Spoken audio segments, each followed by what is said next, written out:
नमामि धन्वन्तरिमादिदेवं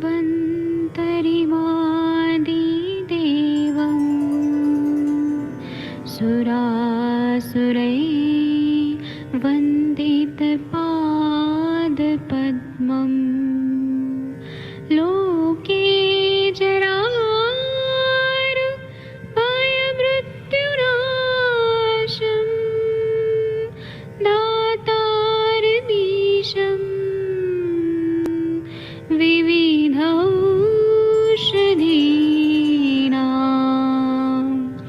शङ्खं चक्रं जलौकां दधतं मृतघटं चारुतोर्भिश्चतुर्भिः सूक्ष्मस्वच्छादिरुद्यं शुकपरिविलसन्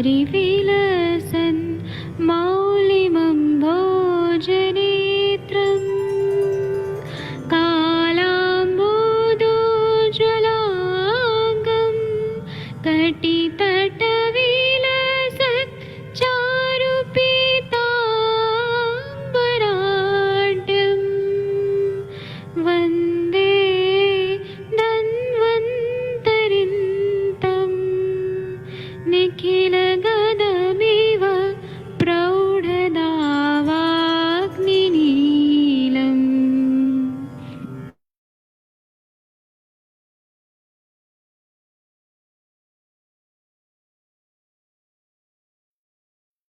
प्रणाम सभी लोगों को। मैं वैद्य अरविंद पाठक आप सभी लोग का स्वागत करता हूं। सभी लोगों को कोटि कोटि प्रणाम करता हूं। आइए आज हम लोग एक बहुत बड़ा बीमारी के बारे में बात करेंगे जो आजकल बहुत ज्यादा बढ़ रहा है और ये वार्धक्य जन्य है। और इसके बारे में ये पहले चरक सुश्रुत वाग्भट के काल में था, लेकिन वो सब जरा व्याधि जरा चिकित्सा जो है हमारा अष्टांग योग है, उसमें जरा चिकित्सा भी एक टाइप है, उसका एक मतलब भेद है। तो अष्टांग का एक अंग है, तो उसमें इसके बारे में वर्णन क्या है, लेकिन ये शब्द नहीं बोला है माइस्थेनिया ग्रेविस, ऐसा नहीं बोला है। लेकिन हमें उसको अभी मॉडर्न टर्मिनोलॉजी से उसको नाम दे दिया है माइस्थेनिया ग्रेविस। तो उसको आयुर्वेद के हिसाब से आयुर्वेद में सारे लक्षण दिए हैं। जब वृद्धावस्था आती है तो वायु का प्रकोप हो जाता है और डिजेनरेटिव चेंजेस आने लगते हैं, ये सब लिखा है आयुर्वेद में। तो हम लोग पहले इसको मॉडर्न के टर्म्स में पढ़ेंगे समझेंगे और उसके बाद में आयुर्वेद के हिसाब से हम लोग इसको डायग्नोज करके और हेतु वगैरह देख के और फिर इसकी चिकित्सा के बारे में अभी चर्चा करने वाले हैं। आप सभी को मैं प्रणाम करता हूँ। माइस्थेनिया ग्रेविस करके जो बीमारी है वह एक तरह से वायु का विकार है। और उसमें जो मॉडर्न भाषा में बताता हूँ, नर्व जो भी रहता है, हम लोग हाथ हिला रहे हैं, मैं बोल रहा हूँ, तो जो ब्रेन से सिग्नल आ रहा है, तो जो नर्व्स है हमारे, उसका एंडिंग में जहाँ पे मसल्स को वो मसल्स पे लगे रहते हैं, नर्व एंडिंग और नर्व्स लगे रहते हैं, तो उसको बोलते हैं न्यूरोमस्कुलर जंक्शन। अब ये न्यूरोमस्कुलर जंक्शन में अगर बिगाड़ हो रहा है तो नर्व से सिग्नल आ रहा है लेकिन मसल्स में वो सिग्नल पहुंच नहीं रहा है, जो भी रिसेप्टर्स है उससे वो सिग्नल जा नहीं रहा है। तो वहां पे धीरे धीरे विकृति आने लगती है और उस एक तरह की वो बीमारी हो जाती है जिसको हम बोलते हैं माइस्थेनिया ग्रेविस। ये एलोपैथी साइंस में ऐसा बताया कि प्रोग्रेसिव डिजनरेटिव डिसऑर्डर। प्रोग्रेसिव मतलब धीरे धीरे बढ़ने वाला, डिजनरेशन हो रहा है। डिजनरेशन का हो रहा है तो न्यूरोमस्कुलर जंक्शन में हो रहा है और इस डिसऑर्डर हो रहा है। तो उसका इलाज जो है वो एलोपैथी से दबा के रखते हैं या कुछ ऐसी दवाइयां देते हैं कि टेम्पररी वो मेंटेन रहे, लेकिन उसका इलाज परमानेंट नहीं है। लेकिन आयुर्वेद में इसका इलाज है। आयुर्वेद में वात का प्रकोप होता है और कैसे होता है वो सब हम लोग चर्चा करने वाले हैं। आयुर्वेद से पूरी तरह से ठीक हो जाता है। तो चलिए हम लोग इसको स्लाइड शो की तरह जाके और स्लाइड शो से देखने की कोशिश करते हैं, समझने का कोशिश करते हैं। तो आप लोग यहाँ पे ध्यान दीजिए, आप लोग के स्क्रीन पे दिख रहा है माइस्थेनिया ग्रेविस, हेतु लिंग औषध। तो एक तरह से ये ऑटो इम्यून न्यूरोमस्कुलर डिसऑर्डर है। ऑटो इम्यून है मतलब खुद के सेल ही खुद को नष्ट करते हैं। उसके वजह से क्या होता है कि मसल वीकनेस बढ़ता है, फटिगेबिलिटी बढ़ता है, मतलब मसल्स जो है वो जल्दी थक जाते हैं, मसल्स वीक हो जाते हैं हमारे शरीर में। और इसमें क्या होता है कि न्यूरोमस्कुलर डिसऑर्डर होता है जिसमें मसल्स और नर्व्स जो कंट्रोल करते हैं मसल्स को और नर्व्स को, वह सब डिसऑर्डर्स इसमें दिखाई देने लगते हैं। तो इसमें क्या होता है कि जो भी हमारे स्केलेटल मसल्स हैं, वॉलंटरली स्केलेटल मसल्स है, जैसे में हाथ है, अपर लिम्ब के दोनों हाथ हैं, दोनों पैर हैं, तो ये वॉलंटरी मसल्स हैं। तो मैं जैसे डेल्टोइड मसल है, फिर उसके बाद में बाइसेप्स है, ट्राइसेप्स है, पीठ में हमारे उधर ट्रेपेजियस है, स्पाइन, बहुत सारे ऐसे मसल्स हैं। तो उसका जो ये है वीकनेस, ये दिखाई देने लगता है। सुप्रास्पाइनेटस मसल है जो अपने क्लेविकल इसको पीठ में जो अंशफलक है उसको लगा हुआ रहता है। तो ऐसे बहुत सारे मसल्स हैं जो स्केलेटल मसल्स हैं, और जो हमारे इशारे पे हम हाथ उठा पाते हैं, हमारा ब्रेन कंट्रोल करते हैं सबको। तो न्यूरोमस्कुलर डिसऑर्डर होने लगता है।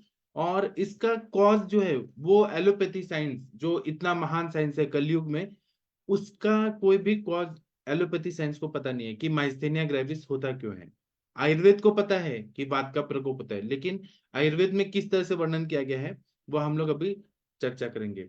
सुप्रास्पाइनेटस मसल है वो क्लेविकल को लगा होता है, स्कैपुला को लगा होता है, सॉरी, स्कैपुला को लगा होता है। ऐसे बहुत सारे मसल्स है, उसमें वीकनेस आ जाती है। केवल मैं वो सुप्रास्पाइनेटस मसल नहीं बोल रहा हूँ, हर मसल्स जो है वो वीक होने लगता है। तो इसमें कॉज तो पता नहीं है, लेकिन इसका ऐसे बताते हैं कि थाइमस जो ग्लैंड होता है वहां पे ट्यूमर हो जाता है, उसके वजह से हो सकता है। ऐसा केवल अभी थ्योरी है, वो अभी कंफर्म नहीं हो गया है। उसी तरह से पेशेंट जिनको माइस्थेनिया ग्रेविस करके हो गया है, उनको ऑटो इम्यून डिसऑर्डर्स और सारे हो सकते हैं, जैसे थायरोटॉक्सिकोसिस, थायराइड ग्लैंड में टॉक्सिकोसिस होने लगना, रोमेटॉइड अर्थराइटिस, सिस्टेमिक लूपस एरिथेमेटोसस। ऐसे बहुत सारे और ऑटो इम्यून डिजीजेस होते हैं जिसमें सारे ऑर्गन्स का इन्वॉल्वमेंट हो जाता है। अपने शरीर के जितने भी ऑर्गन्स है, जैसे किडनी है, लीवर है, पंक्स है, लंग्स है, फिर स्प्लीन है, ये सारे जो ऑर्गन्स है वो अपना कार्य नहीं कर पाते हैं। तो ये माइस्थेनिया ग्रेविस है, ये कोई भी एज में हो सकता है, लेकिन ज्यादातर यंग औरतों को, स्त्रियों को, यंग लड़कियों को और बूढ़े आदमियों को होता है। तो इसमें सिम्टम्स क्या रहते हैं? अभी देखिए आप लोग के स्क्रीन पे दिख रहा है कि नर्व टर्मिनल कैसा है, सिनेप्टिक वेसिकल कैसा है, mitochondria, muscle membrane, acetylcholine receptor, muscle fibre. Acetylcholine जो है वो सिक्रीट हो रहा है, लेकिन वहां पे कुछ ना कुछ गड़बड़ा रहा है, तो वो रिसेप्टर से वो वीक हो रहे हैं वहां पे। एसिटिकुलिन जो सिक्रीट हो रहा है वो एक केमिकल होता है, ये मॉडर्न की भाषा में, हम आयुर्वेद की भाषा में अभी देखेंगे। तो इसमें सबसे पहले होता है कि आई मसल्स जो रहती है, आप लोग के स्क्रीन पे दिख रहा है, आई मसल्स जो रहती है वो वीक होने लगती हैं। तो एक साइड कैसे नॉर्मल दिख रहा है, एक साइड कैसे मुंह टेढ़ा हो दिख रहा है। इसको हम पैरालिसिस नहीं बोलेंगे, फेशियल पैरालिसिस, अर्दित नहीं बोलेंगे, इसमें मसल्स वीक हो गई हैं, है ना। तो इसमें इसी तरह से मसल्स वीक हो रही हैं तो आंखें छोटी दिखेंगी एक साइड की। दूसरा, निगलने में तकलीफ होगा, बोलने में कुछ तो अजीब तरह का इंसान बोलेगा, स्लर्ड स्लिप स्पीच ऐसा होगा।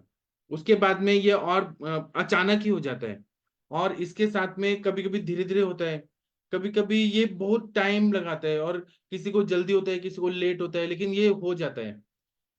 अब ये क्यों होता है? ये आयुर्वेद में तो हमें मालूम है कि वात का प्रकोप करते हैं, काम शोक भयात वायु, काम से, शोक से, भय से वायु का प्रकोप होता है, वेगावरोध होता है, और उसके बाद में वातवर्धक आहार विहार का सेवन होता है। ये आयुर्वेद को मालूम है इसका आंसर, और चिकित्सा भी आयुर्वेद को पता है।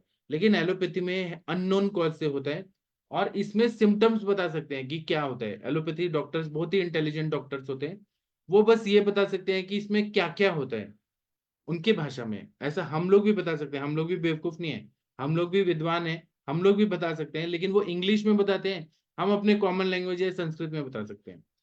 तो इसमें ये पहले तो ये होता है कि मसल वीकनेस होने लगता है, उसकी वजह से जो डेली एक्टिविटी है, उठना बैठना, हंसना बोलना, खाना पीना, जो भी एक्टिविटी है वो खराब होने लगता है। और दूसरा क्या है कि जब आराम करता है इंसान तब अच्छा लगता है, उसको थोड़ा आराम रहता है। जो मसल्स आंखों में, आंखों को कंट्रोल करती है, तो वो मसल्स जो है, रेक्टस मसल जो बोलते हैं आंखों में, सुपीरियर, इंफीरियर, ऑब्लिक, तो ये सारी मसल जो होती हैं वो बहुत वीक होने लगती है। जो अपना चेहरे का फेशियल एक्सप्रेशन देने वाले मसल्स होते हैं, चेहरे के जो अंदर मसल्स होते हैं, ऊपर स्किन के अंदर आप लोग चेहरे के मसल्स देखेंगे तो वो बहुत अफेक्ट हो जाते हैं। जो मसल्स ब्रीदिंग को कंट्रोल करते हैं, हमारे सांस लेने को, वो अफेक्टेड होते हैं। नेक के मसल्स जो रहते हैं वो अफेक्टेड होते हैं, अपने लिम्ब मूवमेंट्स जो रहते हैं, लिम्ब मूवमेंट्स मतलब हाथ और पैर को हिलाने वाले जितने भी मसल्स है वो अफेक्टेड रहते हैं।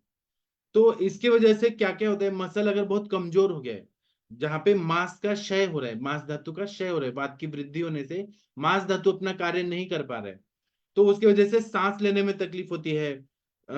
चेस्ट के वॉल के जो मसल्स होते हैं बहुत वीक हो जाते हैं, इसलिए सांस लेना नहीं हो पाता क्योंकि वो कमजोर हो गए हैं। कमजोर मतलब इतने कमजोर हो गए ना कि ब्रीदिंग में तकलीफ हो रही है, खाना चबाने में तकलीफ हो रही है, खाना निगलने में तकलीफ हो रही है। कमजोर हो गए, कमजोर। अब कमजोर बच्चा है या आप कोई जानवर भी देखेंगे जो कमजोर है, तो वो उतना काम नहीं कर पाता है, यहाँ पे कमजोरी आ जाती है, वीकनेस आती है, जिसको हम आयुर्वेद की भाषा में बोलेंगे धातुओं की शिथिलता हो गई, मांस शिथिल, लूज हो गए, दुर्बल हो गए, बहुत कमजोर हो गए, ऐसा हो जाता है। तो इसी तरह से मुंह से लार टपकने रहता है, कंटिन्यू मुंह से लार साइड से गिरते रहेगा, और ऐसा लगेगा कुछ अटक गया है, खाना खाया नहीं जाता है, बोलना नहीं जाता है। इसी तरह से सीढ़ियां चढ़ने में बहुत तकलीफ होती है क्योंकि मसल्स बहुत कमजोर हो गए हैं। उसी तरह से कोई भी वजन उठाने में तकलीफ होती है, उसी तरह से बैठने में तकलीफ होती है, सो के उठने में तकलीफ होती है, बोलने में तकलीफ होती है। फिर उसके बाद में सिर जो है वो पूरी तरह से लटक जाता है, जो अपने जो कंधा है और अपना जो गला है उसका कंट्रोल पावर चला जाता है, वो बहुत वीक हो जाता है। फिर फेशियल पैरालिसिस भी हो सकता है, फटीग हो सकता है, थकावट हो सकती है, आवाज बदल सकता है, हॉर्सनेस हो सकता है या अलग तरह की आवाज आने लगती है। फिर आई मसल्स वीक हो जाते हैं, और डबल विजन होता है क्योंकि हमें आंखों को देखने के लिए भी, आंखों से देखने के लिए भी जितने अपने मसल्स हैं आईज के, उसको करेक्ट इमेज लाने तक के वो सपोर्ट करते हैं। मसल वीक हो गए हैं तो फिर विजन भी कंट्रोल होगा, अफेक्टेड होगा, तो डबल डबल विजन दिखता है। उसी तरह से खड़े रहने में तकलीफ होती है, आई लिड जो है अपना, आंखों की पलके वो पूरी तरह से ऐसे झुक जाती हैं, मतलब बहुत ज्यादा तकलीफ होता है। अभी ये देखिए, आप लोग के स्क्रीन पे दिख रहा है, ये इंसान ने ऐसे नहीं किया है लेकिन इसका ऐसा हो गया है, मसल्स बहुत वीक हो गए हैं। तो इसको टॉसिस बोलते हैं, आंखों का लिड बहुत ज्यादा ऐसे ड्रूप हो गया, ड्रूपिंग। उसी तरह से जो न्यूरोमस्कुलर जंक्शन में एसिटिकोलिन आ रहा है वो ठीक से नहीं हो पा रहा है। आंखों में अगर देखें तो ऑकुलर में डिप्लोपिया है, टॉसिस है, यूनिलैटरल या बाइलैटरल, एक आंख या दोनों आंखों में होता है। बल्बर देखेंगे तो खाना चबाने में तकलीफ है, फिर बहुत पेन हो रहा है, फिर उसके बाद में डिस्फेजिया मतलब खाना निगला नहीं जा रहा है, swallow करने में तकलीफ है। नेक और लिम्स में देखेंगे तो drooped head symptoms, affected arms and legs, हाथ पैर बहुत कमजोर हो जाते हैं, सांस लेने में तकलीफ होती है। तो इसमें एलोपैथी में क्या करते हैं कि और डाइजेशन भी नहीं हो पाता है, तो एलोपैथी के डॉक्टर्स क्या करते हैं कि वो मैकेनिकल इलाज करते हैं, ये चीज हुआ है तो इसमें ये दो, तो खाना पच नहीं रहा है क्योंकि पेट में जितने जीआईटी ट्रैक्ट में मसल्स हैं वो सब वीक हो गए हैं, पेट के भी मसल वीक हो गए हैं, खाना निगलते टाइम इसोफेगस वीक हो गया है, खाना आगे स्टमक से स्मॉल इंटेस्टाइन, डिओडिनम होते हुए small intestine, ileum jejunum, large intestine, इसमें खाना पच ही नहीं पाता है, बहुत तकलीफ होती है। तो डॉक्टर्स लोग क्या देते हैं, क्लॉस्ट्रेडियम, लैक्टोबैक्सिलस, स्ट्रेप्टोकोकस, ये सब देते हैं कि वो मतलब उसका जो जीआईटी ट्रैक्ट का जो गट माइक्रोब है, माइक्रोबियम, वो भी अफेक्टेड होता है। तो मतलब खाना पचता नहीं है, तो उसमें थेरेपिस्ट क्या देते हैं, प्रोबायोटिक्स प्रीबायोटिक्स ऐसे देते हैं, लेकिन ये बीमारी ठीक नहीं होती है कभी भी। बहुत ही ऐसे दयनीय अवस्था जो बोलेंगे, मिजरेबल कंडीशन, पेशेंट जिसको हो जाता है उसको ही पता चलता है या घर वालों को ही पता चलता है कि कितना, अभी लड़कियों को भी हो जाता है, बूढ़े जो पुरुष हैं उनको भी हो जाता है। अब ये क्यों होता है, इसका आंसर एलोपैथी साइंस में नहीं है, बिल्कुल भी नहीं है। आयुर्वेद साइंस इतना ग्रेट साइंस है, ऋषि मुनि लोगों ने वात पित्त कफ इस पे रिसर्च किया है, पूरा ब्रह्मांड पे रिसर्च किया है कि वात पित्त कफ, इनसे पूरी संसार पूरा कंट्रोल्ड है। बाह्य जगत में जो है वो हमारे शरीर में भी है। बाह्य अगर हमने वायु, शीत वायु का सेवन किया, कंटिन्यू चिंता किया, वेग अवरोध किया, रात्रि जागरण किया, अति मैथुन किया, वात का प्रकोप होगा। मार्गावरोध से या धातु क्षय की वजह से किसी ने वात का प्रकोप होता है, आवरण जन्य संप्राप्ति होगी या क्षयात्मक संप्राप्ति होगी, उसकी वजह से ये माइस्थीनिया ग्रेवियस हो जाता है। तो क्लिनिकल डायग्नोसिस में क्या पता चलता है कि मसल वीकनेस है बहुत ज्यादा, और वो प्रोग्रेसिवली बढ़ रहा है, धीरे धीरे बढ़ रहा है, और आई मसल बहुत ज्यादा अफेक्टेड है, रिफ्लेक्सेस और सेंसेशन तो नॉर्मल है, लेकिन वीकनेस होने से हाथ उठा नहीं पा रहे हैं।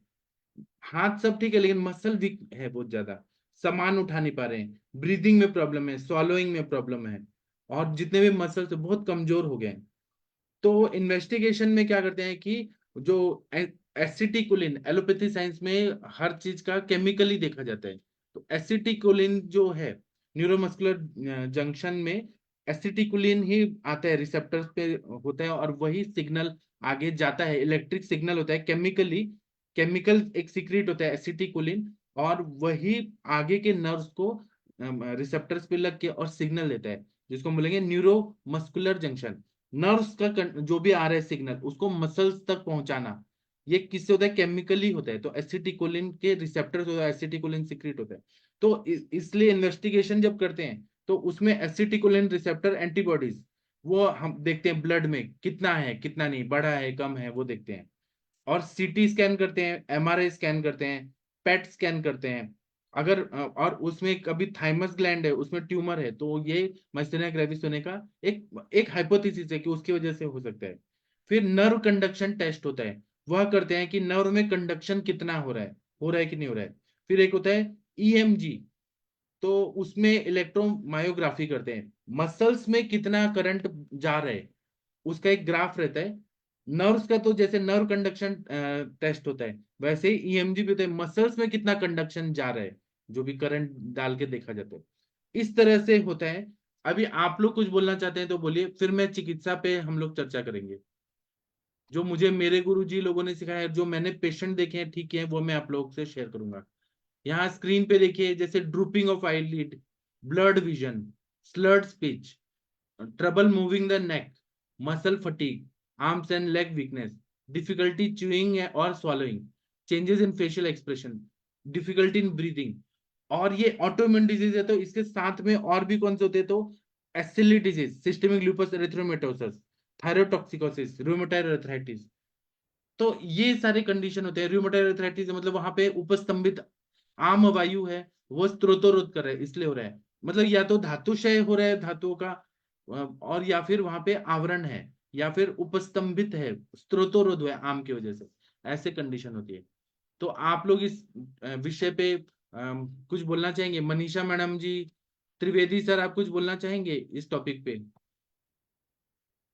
आप लोग जो भी बोलेंगे सभी को काम आएगा, कुछ बोलिए आप लोग। शशि मैम, आप कुछ बोलना चाहेंगी? वैद्य शशि तिवारी मैम, अनम्यूट कर पा रही हैं? हाँ जी सर, गुड इवनिंग सर। ऐसे तो भी माइस्थीनिया ग्रेविस का डायरेक्ट पेशेंट नहीं देखा है, बट कुछ लोग का होता है कि एज के साथ इस तरह की प्रॉब्लम आती है, या कुछ लोग की एज से पहले आती है, तो उसमें मैक्सिमम वजह वही न्यूट्रिशनल डिफिशियंसी मिलती है, खाने पीने का मतलब, और स्ट्रेस वगैरह के हेतु ज्यादा मिलते हैं। बट सर अभी डायरेक्ट माइस्थीनिया ग्रेविस के पेशेंट को डील नहीं किया। जैसे अभी एक बच्चा था, वो तो पैदा हुआ है तभी से है। मैंने सोचा था उसको फोरम पर लाऊंगी, उनको बोला था, लेकिन पेरेंट्स दोबारा आए नहीं। उसका जो है एक पैर और दूसरे पैर में काफी फर्क है, और जब खड़ा होता है तो अगर सीधा खड़ा कर देंगे तो दोनों घुटने सट जाते हैं। तो चलता भी है तो एक पैर इधर भाग करके चलता है। तो मैंने कहा छोटा बच्चा तो अभी चल भी ले रहा है, बड़ा हो जाएगा तो और प्रॉब्लम नहीं, होगा। वो तो इस वो तरह होता का है मस्कुलर डिस्ट्रॉफी, वो अलग बीमारी होता है। सर उसका कुछ मस्कुलर डिस्ट्रॉफी नहीं, कुछ अलग टाइप का है उसका। उनका कहना था कि पर्टिकुलर जो है नसें वो वैसी खिंची सी हैं, तो लग तो वैसे रहा था, बट ये था कि एलोपैथी वाले तो कुछ नहीं कर सकते, आयुर्वेद में ये है कि उम्मीद की जा सकती थी। बहुत लोअर सोशियो इकोनॉमिक लेवल का पेशेंट है, और बाई बर्थ है, मतलब उस तरह का तो उसका हार्डली कुछ 4 साल और का बीमारी होगा, डाउन सिंड्रोम होगा, या फिर कुछ अलग बीमारी होगा, डिलेड माइलस्टोन होगा, कुछ और होगा। ये बीमारी जो अच्छा है, ये ऐसा रहता है कि ये न्यूरोमस्कुलर जंक्शन जो है, वहां पे एसिटिकोलिन जो है, वो जो नर्व से जो कंडक्शन होता है, उसका डिफेक्ट होता है, न्यूरोमस्कुलर। जी सर, जी सर। ठीक है। हाँ, त्रिवेदी सर, आपका कुछ मत है तो बताइए सर। जी सर आप सर। कुछ बोलिए। जी सर, बोलिए सर। सभी को नमस्कार, सभी को प्रणाम। सर मेरे गांव में एक टीचर है, जी जिनकी अवस्था होगी करीब 34-35 वर्ष की। जी मेरे बहुत क्लोज हैं। वो एक दिन मेरे पास आए, मैं अपनी बात इस तरीके से कह सकता हूँ ना? हाँ, कहिए सर, कहिए। आपको कहना है, स्टोरी सुना के ओके कहिए ओके। कैसे वो भी कहिए। एक दिन मेरे हाँ यस हाँ यस यस हाँ वो मतलब हम कैसे रिलेट कर सकते हैं चीजों को। हाँ वो एक दिन मेरे पास आए और बोले कि भाई साहब हमारे घर में ना बहुत झगड़ा होता है। मेरी पत्नी ना बड़ी मुश्किल से तो खाना चबा पाती है, हम्म और मेरी माँ उसे रोटी बनाने की कहती है तो अभी वो खाना खा के उठी है और एक रोटी बनाते ही कहती है मैं बहुत थक गई हूँ, हम्म अब मेरे से नहीं बन रही। तो मेरे हम्म घर में रोज की क्लेश हो गई है। ये आखिर मेरी पत्नी को कोई बीमारी है या वो कोई ड्रामा कर रही है। हम्म यहां से उसके माइस्थेनिया की शुरुआत होती है, डायग्नोसिस की। मैं नहीं जानता था, मुझे कुछ बहुत आइडिया नहीं था, लेकिन मैंने जब उससे सिम्टम्स पूछे, जैसे मैंने उससे पूछा जी कि अनुनासिक तो नहीं है आपकी पत्नी, नाक के सिर तो नहीं बोलती, जी इसका एक बहुत बड़ा लक्षण है। और आयुर्वेद भी उस पर आगे बात कर लेंगे। तो मैंने कहा वो नाक के सिर तो नहीं बोलती, ऐसे करके बोलना तो शुरू नहीं किया कि हाँ भाई साहब कुछ दिनों से तो ऐसा है। हम्म अच्छा, मैंने कि जब वो खाने को चबाती है, मुंह में जब उसके खाना सेमी सॉलिड हो जाता है या लिक्विड फॉर्म में आता है, जब वो स्वेलो करती है, तो कभी उसके नाक से तो खाना नहीं आया कि एक दो बार ऐसा भी हुआ है। हम्म तो प्रभु आप तो बहुत बड़ी तकलीफ है। हम्म अगर ये वो है, भगवान ना करे, अगर ऐसा है तो हम्म आप तो बड़ी तकलीफ है। आपकी पत्नी कोई ड्रामा नहीं कर रही, हम्म वो एक बहुत गंभीर व्याधि से पीड़ित हो सकती है। आप हम्म किसी न्यूरोलॉजिकल जो डॉक्टर हैं, न्यूरोलॉजिस्ट हैं, आप हम्म किसी के पास जाइए, हम्म उन्हें दिखाइए और ठीक से डायग्नोज कराइए। मुझे ये प्राथमिक लक्षण लगते हैं माइस्थेनिया ग्रेविस के। ये क्या होता है, एक न्यूरोलॉजिकल डिसऑर्डर है। आप इसे जाके देखिए और बात करिए। तब से करीब 2.5 वर्ष हो गया। हम्म थाइमस ग्लैंड का उसका एम्स में ऑपरेशन हो चुका है। हम्म उस ऑपरेशन के बाद से, और ऑपरेशन में भी दुनिया भर की कॉम्प्लिकेसीज आई। वो एक हम्म रिसर्च केस बन चुका है, एम्स में मेरे ही गांव का है। अगर आज मुझे पता होता कि मैं माइस्थेनिया पे वीडियो पे बात कराता। मैंने अभी हाल ही देखा, बत्रा जी का फोन आया तो मैंने अभी देखा और सुना तो पता लगा माइस्थेनिया पे है। फिर उस पर बड़ी सारी चर्चा हुई साहब। मैं भी उसको आयुर्वेद से काफी कुछ चीजें देखे और करने के बाद, लेकिन आयुर्वेद का मैनेजमेंट इसमें बहुत अच्छा है। पर इस पे ना मैंने सर इसके डायग्नोसिस की और इसके पैथोजेनेसिस की एक कविता लिखी थी। जी वो पैथोजेनेसिस को अपनी ब्रजभाषा में लिख के अपने लोगों के बीच में बात करता हूँ, जिससे हमें थोड़ी आसानी से चीजें समझ में आ जाए। हम्म तो उसकी ना मुझे 2 लाइनें याद है, अगर आप परमिट करें तो मैं हाँ उससे जी जी शुरुआत करूँ। हाँ जी बताइए। तो मैंने उसमें कविता लिखी थी।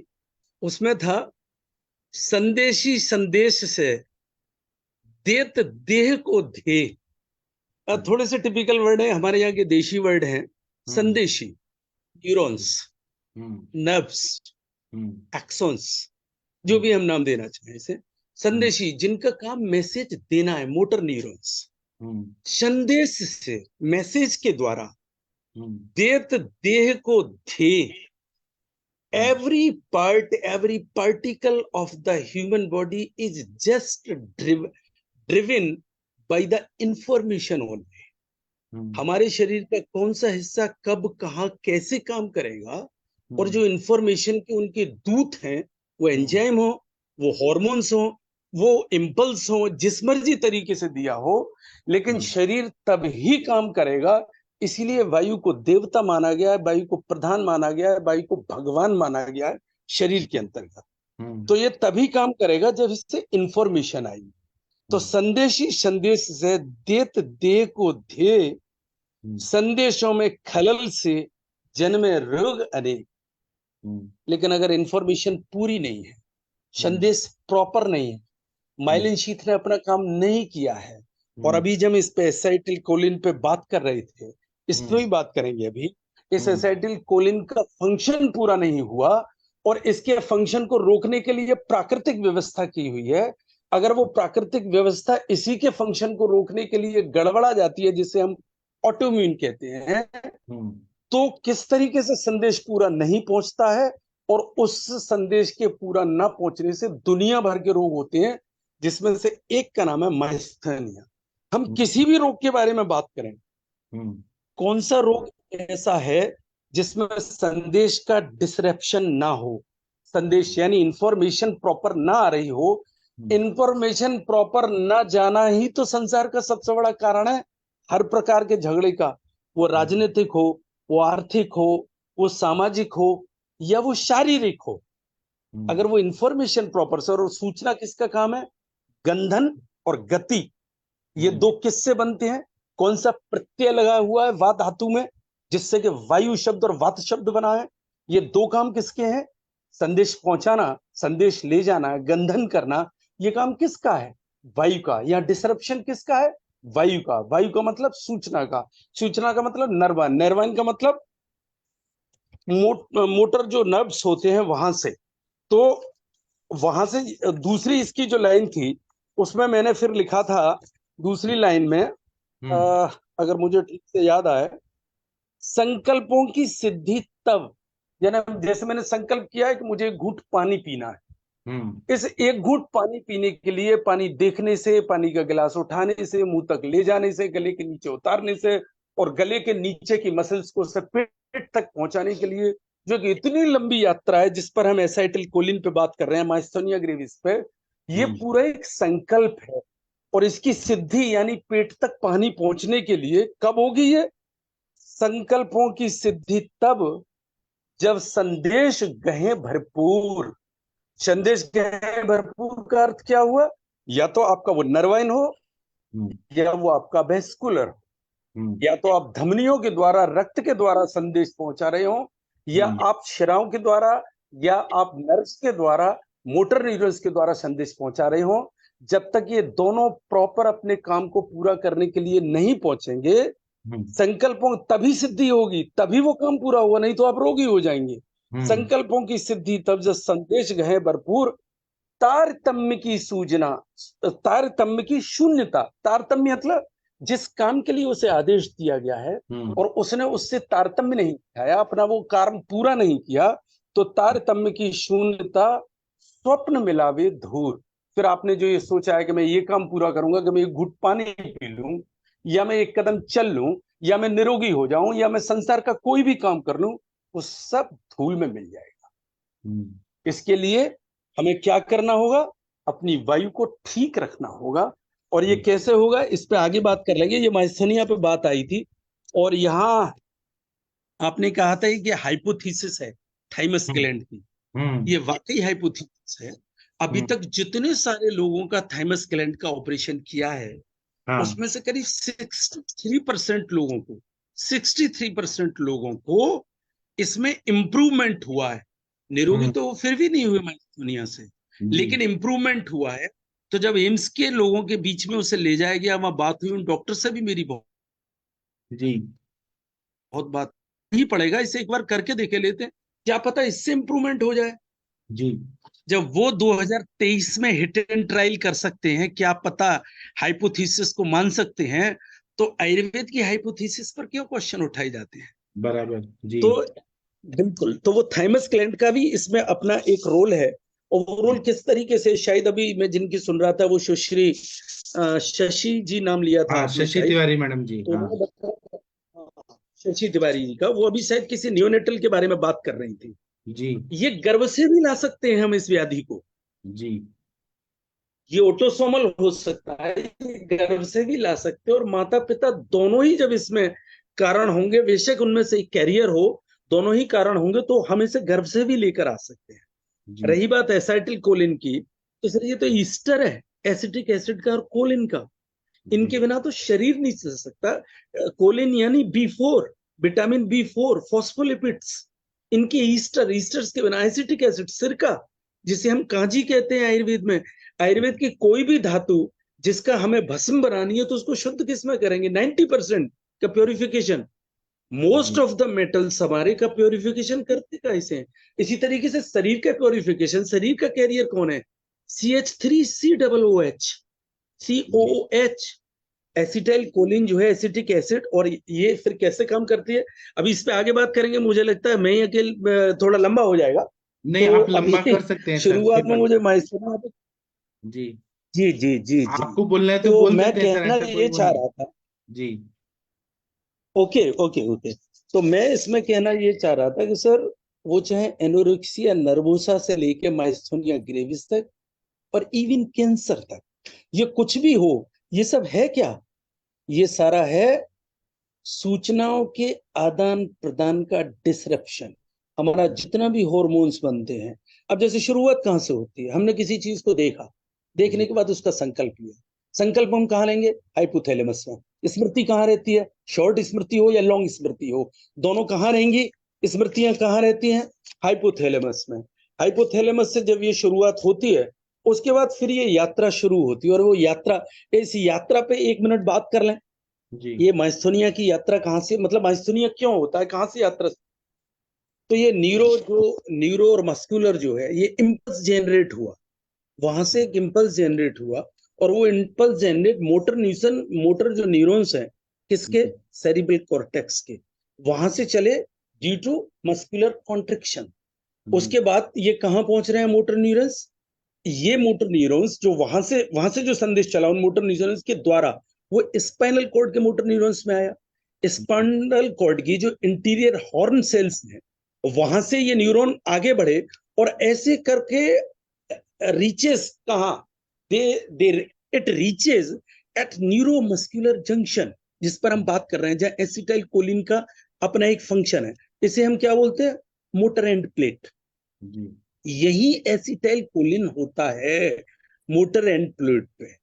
एसिटाइल कोलिन क्या है, एक न्यूरोट्रांसमीटर है, उसका काम क्या है, ये जो हमारी क्या बोलते हैं इसको, सिनेप्टिक प्लेट, शायद अगर मैं ठीक से प्रोनाउंस हाँ कर पा रहा हूँ, हाँ जी सिनेप्टिक प्लेट बोल्ट शायद उसे, तो जी स्पेस होता है नर्व टर्मिनल और मसल के बीच का, जी शायद उसे सिनेप्टिक प्लेट क्लेफ्ट बोलते हैं ना, जी जी सिनेप्टिक क्लेफ्ट, वहीं पर एसाइटिल कोलिन रहता है। जी एसाइटिल कोलिन का जो मसल का अपना एसाइटिल कोलिन रिसेप्टर है, जिसे जी AChRS बोलते हैं, जी उसके द्वारा इनको लिया जाता है सेल मेम्ब्रेन में, जो मसल फाइबर है वहां पे, उसके सेल मेम्ब्रेन के मसल फाइबर उस संदेश को इसी के द्वारा ग्रहण करते हैं। इस स्टिमुलेशन से जो जो इसका जो स्टिमुलेशन है, इंपल्स जो आया है, उसका जो स्टिमुलेशन है, उससे मसल कॉन्ट्रैक्ट हो।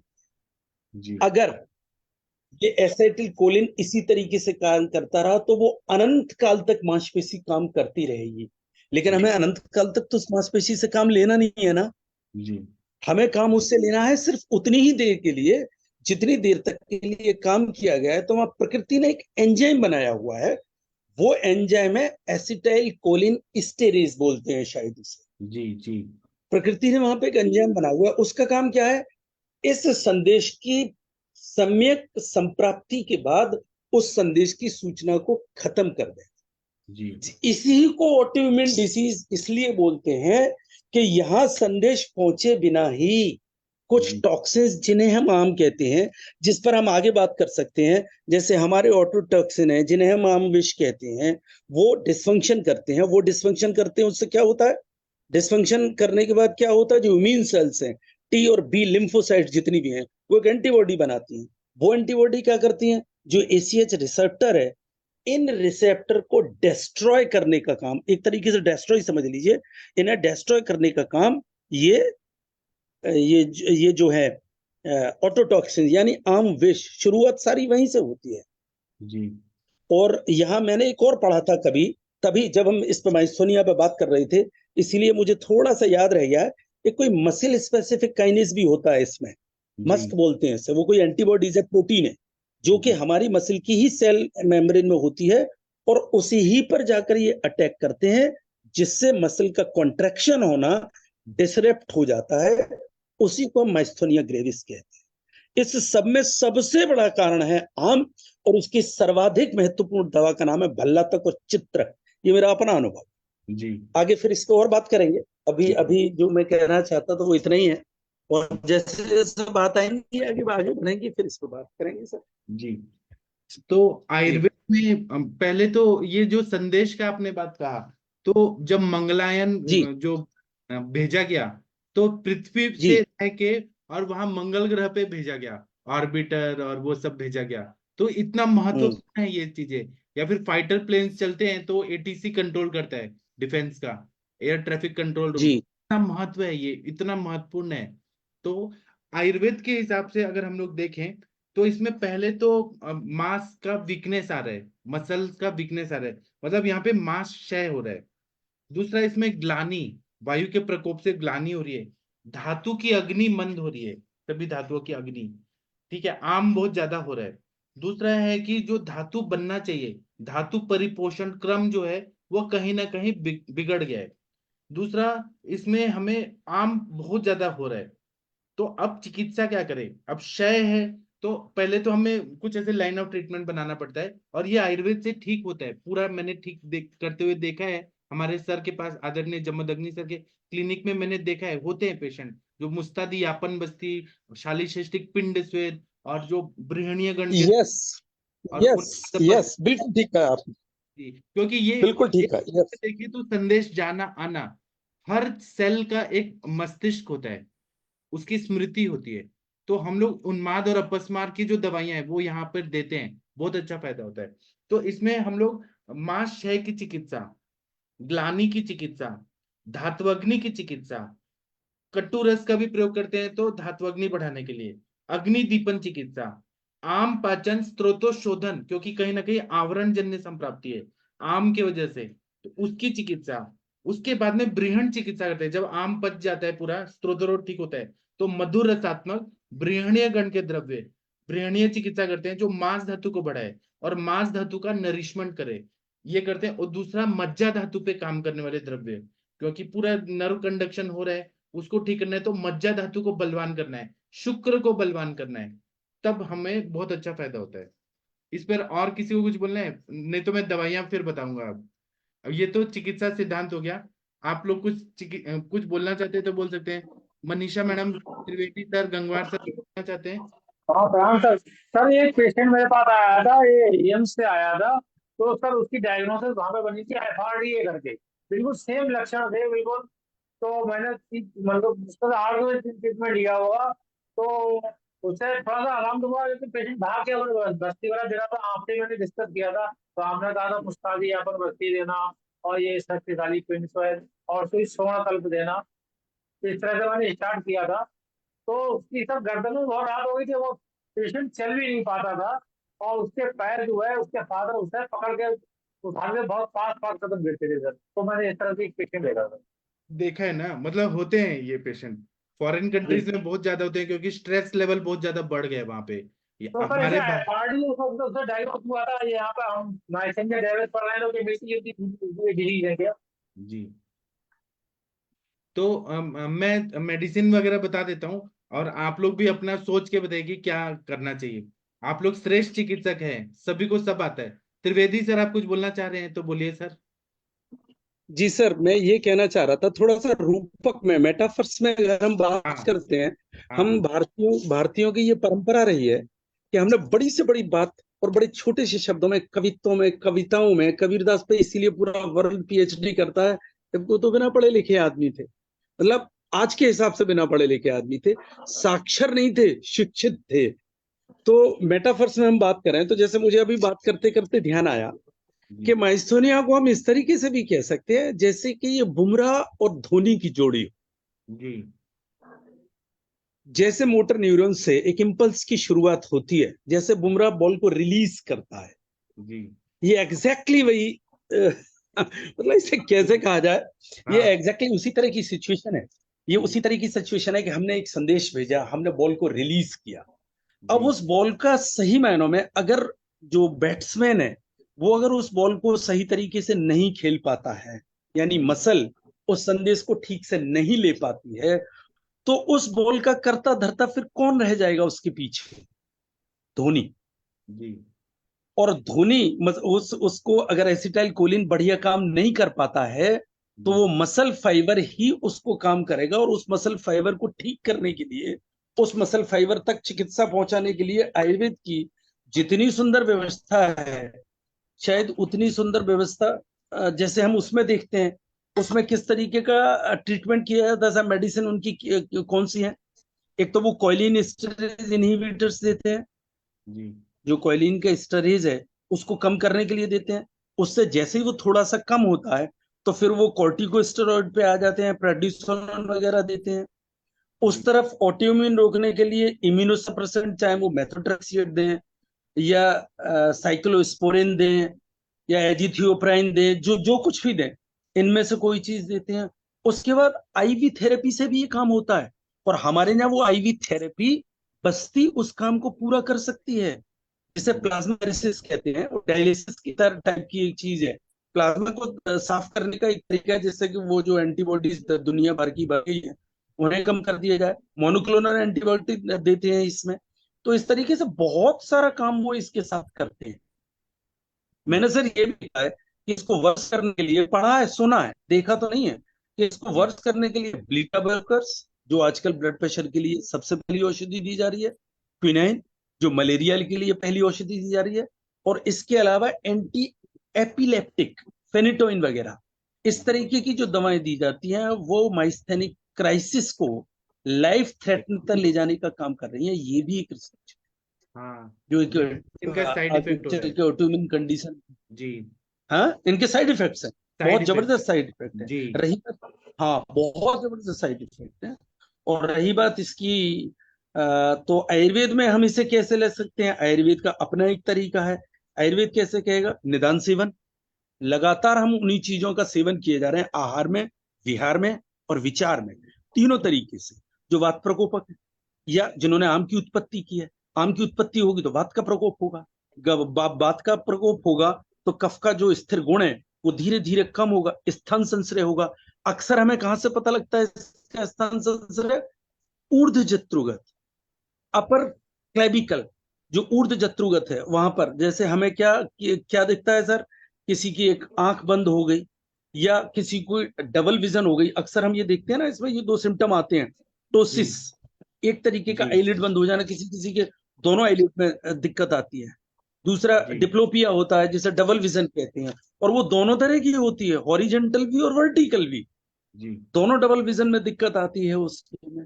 तो उसके बाद ऊर्ध्व चतुर्गत में होता है, फिर मांस दृष्टि होती है, और मांस दृष्टि में खास कहाँ खास सिरा, स्नायु, कंडराओं की जो पेशियां हैं, इनका माल फंक्शन होता है, और मांसवय और चेष्टवय स्रोत में। यानी हम आवरण वाली चिकित्सा तो आपने बहुत सुंदर बताया, सालिसिस्टिक श्वेत, सर्वांग अभ्यन, और अभ्यन हम किससे कर सकते हैं? कर्पूर आदि तेल या कुट्यम चुकादी तेल से जी, हम नस से दे सकते हैं, महाबलादि को आत की। बला का इसमें बहुत बड़ा रोल। इसी में नहीं सर, मैंने अक्सर देखा है कि वातव व्याधियों का वो वातव व्याधि जो जी, मांस धातु को सबसे ज्यादा परेशान करने वाली चीज है, उसमें जी, रसराज रस, और वो जी, दिलवाया जाए च्यवनप्राश और दूध के साथ। आपने कहा ना बाद में ब्रंगण करते हैं, ग्रहण करते हैं। अगर हम च्यवनप्राश और दूध के साथ, जी, जी, और इसी के साथ रसराज रस के साथ दूसरी डोज 2 घंटे बाद ही बृहद्वा चिंतामणि रस की, लेकिन वो जटामांसी अर्क के साथ, क्योंकि ये हमें न्यूरॉन्स ठीक करने हैं। और बृहद्वा चिंतामणि रस का सबसे अच्छा अनुकूल तो नागरवेल पान के रस के साथ है। अगर जी, वो भी है इसमें, वो इसकी मिसाइल है, बृहद्वा चिंतामणि रस की मिसाइल है, जिस पर ये एटम बम या ये न्यूक्लियर वेपन रखा हुआ है। और उसमें जी, अगर हमने जटामांसी अर्क मिलाया है, पर इस मास से रिलेटेड जो वातव व्याधि है, उसमें सभी खंजनी का रस है, यादव जी जी, तर्कम जी आचार्य का, जी, श्रद्धे प्रातः स्मरण यादव जी तर्कम जी आचार्य का है, जिसमें अरस्ट भ्रंड कुचला, मल्ल सिंदूर और रजत, सिर्फ 3 चीजें हैं, अर्जुन को हाथ से दिलवाया जाता है। जी। मांसगत धातु की जितनी भी व्याधियां हैं उसमें इनका बहुत ही अच्छा रोल। महामाश तेल यूज कर सकते हैं, मतलब इस तरीके की कई चीजें। आगे आप बताएंगे, कुछ चीजें मैं भी नोट करूंगा, कुछ नया हाँ, और मिलेगा बातचीत के लिए। तो मैंने जो अपने गुरु लोगों से सीखा है और जो मैंने प्रैक्टिकल किया है और जो ठीक किया है वो मैं बता रहा हूँ। मेरे पास बहुत सारे एनआरआईज है जो 60 साल के थे और अमेरिका में गए, वहां डिप्रेशन का शिकार हुए, क्योंकि बोलना चलना हंसना बोलना मतलब लोग जैसे इंडिया में लोग कैसे उत्सव मनाते हैं, वहां पे केवल क्रिसमस के अलावा और कोई उत्सव नहीं मनाते हैं। भारत में जो पूजा पाठ होता है, जो भी यहाँ आध्यात्मिक चीजें हैं, या फिर लोग इतना भीड़ भाड़ में रहते हैं, एक दूसरे से जुड़े रहते हैं, वहां पे अमेरिका या यूरोपियन कंट्रीज में लोग ना अकेले रहते हैं, अकेलापन, तो डिप्रेशन के शिकार ज्यादा होते हैं। तो ऐसे मुझे हेतु मिला कि डिप्रेशन में थे और उनको फिर माइस्थेनिया ग्रेविस हो गया, फिर वो इंडिया में ढूंढ रहे थे आयुर्वेदिक डॉक्टर, फिर वो मेरे पास आए, मैंने अपने सर के पास भी देखा है। तो कुछ दवाइयां मैं बताता हूँ। तो सबसे पहले तो जीवनीय गण के जो द्रव्य हैं, जीवक, ऋष्वक, मेधा, महामेधा, काकोली, शिरकाकोली, मुद्गपर्णी, माशपर्णी, जीवंती, यष्टि, मधु, इसके जो द्रव्य हैं, इसका कषाय अगर दिया जाए या जीवनीय गण से सिद्ध घृत दिया जाए, तो वह हमारे उन्माद और अपस्मार में भी बताया, पित्तज उन्माद में जीवनीय घृत बताया है, अपने चरक संहिता में बताया है कि वो क्रोध को कम करता है, और उन्माद की अवस्था जहां क्रोध जन्य है, उन्माद है, तो मानसिक उन्माद है, उसको वो शांत करता है। तो जीवनीय, और वो जीवनीय द्रव्य जो है वो रक्त पे काम करते हैं। रक्त का काम क्या है? कम करना। और यहाँ पे हार्मोन्स, एंजाइम्स, ये सब बिगड़े हुए ही हैं। तो रक्त जो है, जीवन कर्म जो है वो बहुत सारा ऐसे, यहाँ पे कैसे जीवन दायिनी शक्ति कम हो रही है। तो जीवनीय गण इसीलिए सबसे बेस्ट दवाई है। अगर जीवक और ऋष्वक नहीं मिल रहा है तो अष्ट वर्ग का कषाय दें, बहुत अच्छा फायदा होता है। इंदुकांत कषाय दें, भद्र दार्वादी कषाय, फिर नयोपमम कषाय, फिर शुरुआत में ये दें, बाद में थोड़ा ताकत आ जाए। और दीपन पाचन अनुलोमन, ये हमारा गाड़ी स्टार्ट करने का जो, जैसे गाड़ी स्टार्ट करते हैं तो फर्स्ट गियर में लेते हैं, फिर क्लच करके, फिर सेकंड गियर थोड़ा बढ़ा के, फिर थर्ड गियर, ऐसे जब हम गियर चेंज करते हैं, वैसे ही दीपन पाचन अनुलोमन ये पहले करना है। आम का पाचन करते जाना है, धात्वग्नि बढ़ाना है, भूताग्नि बढ़ाना है, और उसके बाद में कुछ ब्रीहन करना है, कुछ स्नेहन, स्वेदन, बस्ती, नस्य, ये सब करते जाना है। तो विदार्यादि कषायम जो बल बढ़ाता है, सहचरादि शीर कषायम, शीरपाक बना के शीरपाक दे, सहचरादि शीरपाक, प्रसारण्यादि शीरपाक। फिर चूर्ण कल्पना में पंच दीपाग्नि चूर्ण है, अग्निमुख चूर्ण है, वैश्वानर चूर्ण है, बहुत सारे जो चूर्ण है, लवण भास्कर चूर्ण, अजमुदादि चूर्ण, दाढ़ीमाष्टक चूर्ण, हिंगवाष्टक चूर्ण, ऐसे दीपन पाचन वाले चूर्ण दें। उसके बाद में जब अग्नि बढ़ जाए तो बला चूर्ण, अश्वगंधा चूर्ण, क्योंकि ब्रीहण करना है। ब्रीहणीय द्रव्य जो है जैसे बला चूर्ण, अश्वगंधा चूर्ण, कपिकच्छु का चूर्ण, फिर धातु कल्प चूर्ण, सारस्वत चूर्ण। सारस्वत चूर्ण मन पे काम करेगा। और यहाँ पे हर जगह एक एक सेल में अगर मन है हर जगह, और अपना मस्तिष्क है, तो क्योंकि वो खुद काम कर रहे हैं ना, वहां पे मन की विकृति हुई है।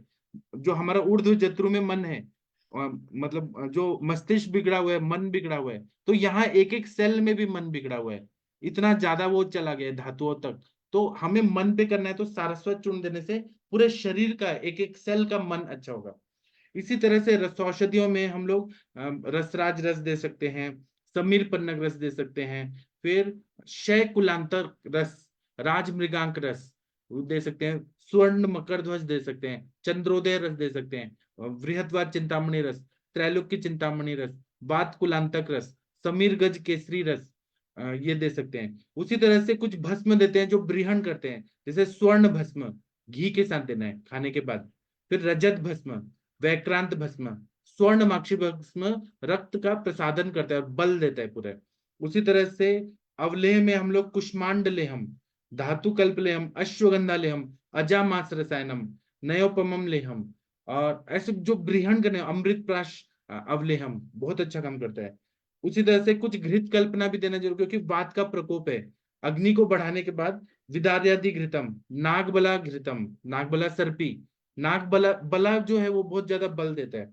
फिर यहाँ पे हम इंटरनल देने के लिए माश तैलम, महामाश तैलम पीने के लिए दें। और उसी तरह से हम लोग अभ्यंग कराएं, तेल द्रोणी में पेशेंट को लिटा दें, बिठा दें तेल द्रोणी में। और केरल में माइस्थीनिया ग्रेविस के पेशेंट बहुत अच्छे होते हैं, क्योंकि वो लोग केरलीय मसाज जो करते हैं 3-3 घंटे का, क्योंकि पक्वाशय कटी शक्ति श्रोत्रा से स्पर्शनेन्द्रियम स्थानम वातस्य तत्रापि पक्वाधानम विशेषता, तो वहां पे बस्ती और अभ्यंग जितना करते हैं, और शिरोधारा ये बहुत अच्छा काम करता है। और आसवरिष्ट में अश्वगंधा बलारिष्टम, द्राक्षारिष्टम, गंडूश करें शीर बला तिलम का। और जितने भी छिद्र हैं अपने कान, नाक, आंख, आंख छोड़ के, आंख करना है तो वो तो हमें वो नेत्र तर्पण करना पड़ेगा, लेकिन नाक में नस से दें, कर्ण पूरण करें, फिर कवल गंडूश करें, जितने भी अपने छिद्र हैं सभी में तेल भरे, तेल घी।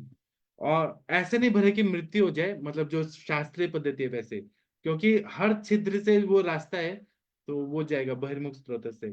उसी तरह से द्राक्षा लेहम दे सकते हैं। और यहाँ पे वर्धमान पिपली रसायनम, अवस्था देख के हम लोग वर्धमान पिपली रसायनम दे, ऐन्द्र रसायनम दे, आमलकी रसायन दे, शिला जतु रसायन, लौह रसायन, और ऐसे बहुत सारे रसायन कल्प दें, स्वर्ण कल्प दें।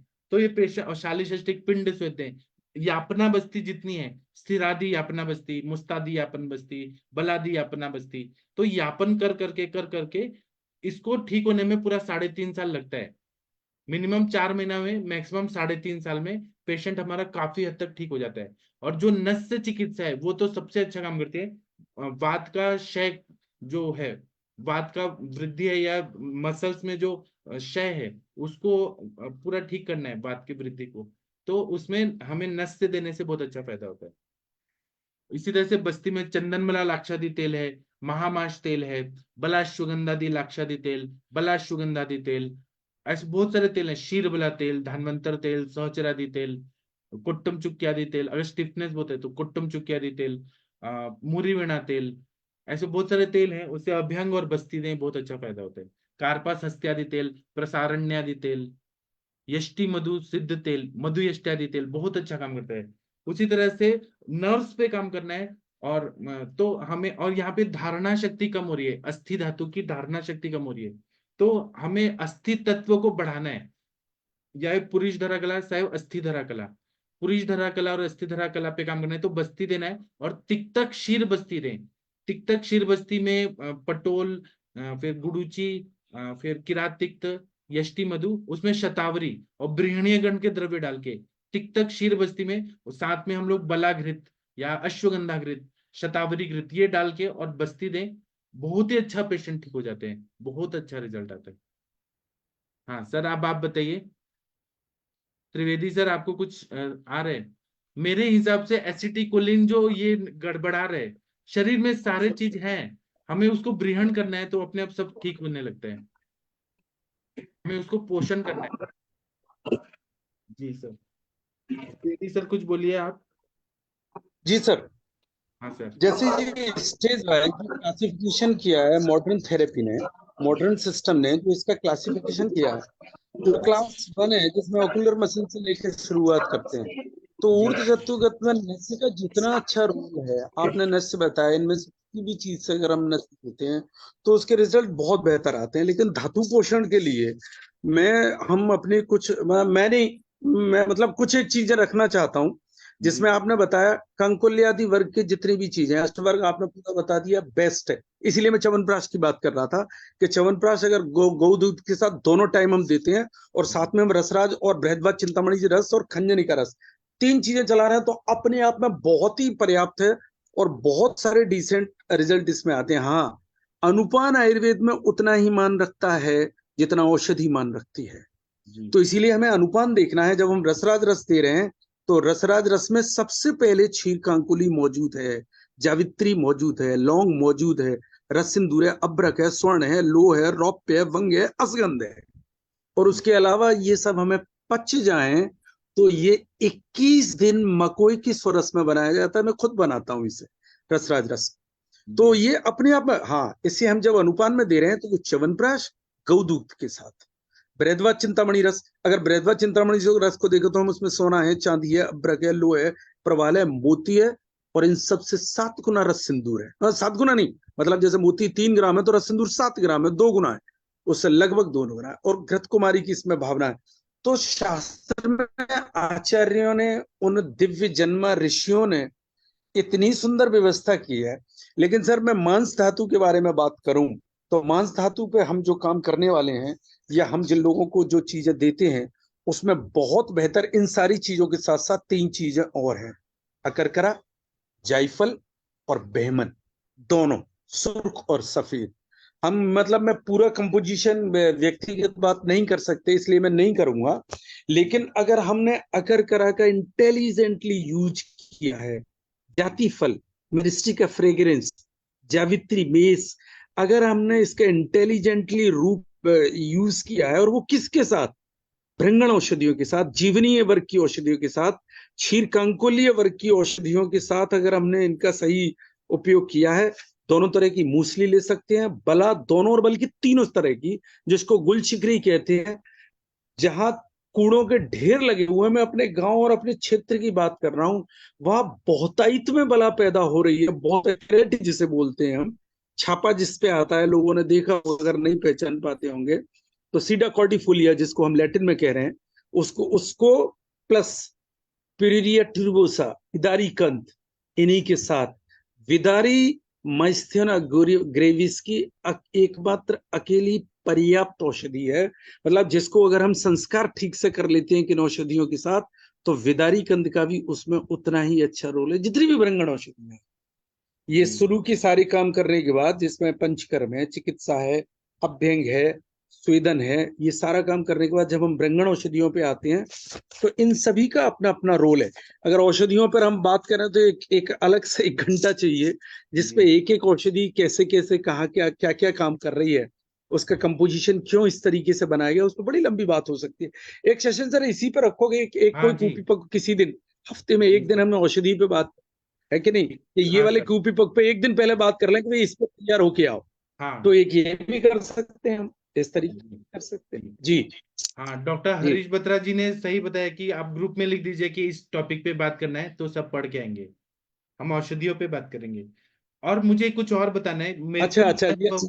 जी सर, मुझे कुछ और अनुभव आया है कि माइस्थीनिया ग्रेवियस में हम एकांगवीर रस और पंचामृत लौह गुकुल, इसको हम जैसे निर्गुंडी के क्वाथ के साथ दे रहे हैं, या हम लोग जीवनी गण के क्वाथ के साथ दे रहे हैं, तो बहुत ही अच्छा रिजल्ट आता है। पंचामृत लौह गुकुल, एकांगवीर रस, ताप्यादि लौह भी बहुत अच्छा काम करता है, क्योंकि वो रस और रक्त का प्रसादन अच्छे से करता है।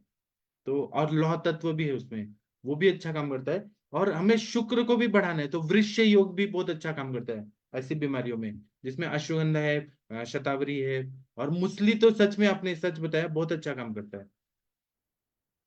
चिकित्सा करते टाइम कभी घबराना नहीं है, धैर्य नहीं छोड़ना है। पेशेंट को बोल देना है कि मिनिमम 4 महीना लगेगा, मैक्सिमम 1.5 साल लगेगा। और चिकित्सा यही करना है कि दीपन, पाचन, अनुलोमन, जाठराग्नि को अच्छा करना है, भूताग्नि को अच्छा करना है, धात्वग्नि को अच्छा करना है, आम का पचन करना है, वात का शमन करना है, स्त्रोतरोध को दूर करने के बाद फिर ब्रीहण करना है, घृत करना है, नस से देना है, स्नेहन करना है, यापन करना है। ये सब हमारा जो रसायन, ये सब जो चिकित्सा है, वो सब सच में बहुत अच्छा फायदा करता है। मनीषा मैडम जी, आप कुछ बोलना चाहेंगी इस टॉपिक पर? डॉक्टर मनीषा मैडम जी। हाँ जी सर, प्रणाम सर। बहुत अच्छा टॉपिक था और बहुत डिटेल में आपने जानकारी भी दे दी, और सर ने भी बहुत अच्छे से विस्तृत रूप में बता दिया औषधि गण के रूप में। सर बेसिकली जैसे अभी सारी चर्चाएं की है आपने, पूरे पॉइंट टू पॉइंट आपने सब कुछ बताया, तो हम कुछ मेन इसके दीपन पाचन से स्टार्ट करते हुए धातु क्षय है, वो क्षय है, उसका बल क्षय है, उसको लेते हुए हमें करना है। जो पंचकर्म में हमारे पास बहुत बड़ा शस्त्र है, जो कि अभी आपने पूरा विस्तृत रूप से भी बताया कि हमको शिरोधारा से लेकर के चलना है इसमें, और वस्ती भी हमको बहुत अच्छे से देना है। उसमें हमको, जैसे हम वाजीकरण रसायन के हिसाब से देते हैं पेशेंट को, तो शोधन करके वस्ती, शिरोधारा, नस से षष्टिशाली पिंड से, तो काय से कि इसमें हमारे जो मांसुक के लिए जो वृद्धि है, फटीक है, उसमें भी बहुत अच्छा काम करता है। और दूसरी बात है कि हमें, जैसे मानस पे आपने बहुत सारी औषधियां भी बता दी हैं डिटेल में, तो मानस से संबंधित जो औषधियां हैं वो पेशेंट के अकॉर्डिंग, कि उसमें कहाँ पर किस स्थान पर ज्यादा किया है, मैं तो इसको बोन मैरो से लेके ही चलती हूँ। जैसे हम जो पेशेंट होते हैं, पहले होते थे, अभी तो खैर कम हो रहे हैं, तो जो बचपन से ही बहुत कमजोर होते हैं, उनके हाथ पैर भी लचीले होते हैं, खड़े होने में मुश्किल होती है, तो औषधियां धातु के लिए तो देते ही हैं, बट इसमें जैसे भी डॉक्टर साहब ने बताया कि मानस के लिए भी हमको लेकर के चलना है, तो सेंसरी नर्व्स को हमको लेके चलना है, तो उसके जितने भी सेंटिमेंटल प्रोसेस हैं, हमारी विधियां हैं, औषधियां हैं, पेशेंट के अकॉर्डिंग हम लेके चलते हैं, निश्चित रूप से इसमें लाभ मिलता है।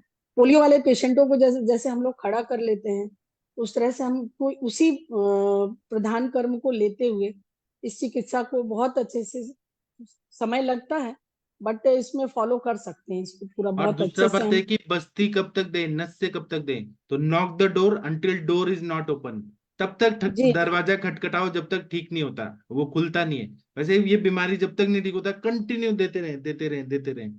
अग्नि को ध्यान में मेन रखें कि हमारा, आम ना जी बढ़े। जी, सेंट्रल नर्वस सिस्टम से हम लेके चले, हमारा शिरोधारा नस से लेके चले, बाहर काय शेक करें, उसको तेल की बिडिंची अच्छे से दें, शक्तिशाली पिंड से दें कंटिन्यूअसली, बस्ती दें, और फिर इसके बाद हम जो शमन औषधियां हैं उसको रक्त, और उसमें रजत का बहुत अच्छा रोल है, रजत भस्म का, उसके साथ चलाएं तो लाभ मिलता है सर। जी जी सर। जी मैम। हाँ, त्रिवेदी सर, बत्रा जी, आप कुछ बोलना चाहते हैं सर?